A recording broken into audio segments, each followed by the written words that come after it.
So there was a study back in 2009 by the Max Planck Institute of Cybernetics. If you told somebody to walk in a straight line, whether or not they could actually do that, without any reference points, no landmarks, nothing. So think of at night, flat field, nothing else to look at. Not surprising.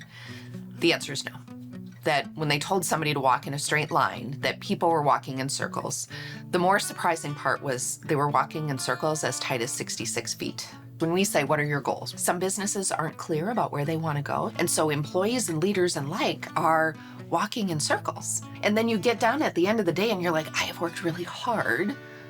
Why do I not feel like I've accomplished or anything? Or how do we make sure that we're not walking in circles, that we define where it is you want to go? So we're not just saying walk in a straight line, we're saying walk to that specific point, and then making sure that there are landmarks along the way that are encouraging people to do that.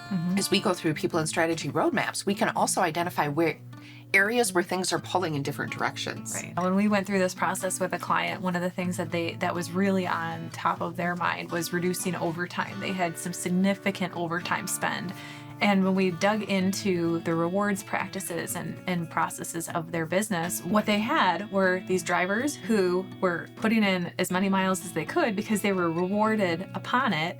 In doing that, it was also driving higher overtime. And you're starting to see these two things of this is important over here, and yet I'm incentivizing this, and we're completely clashing in our rewards, and it's not having the impact we want it to be having.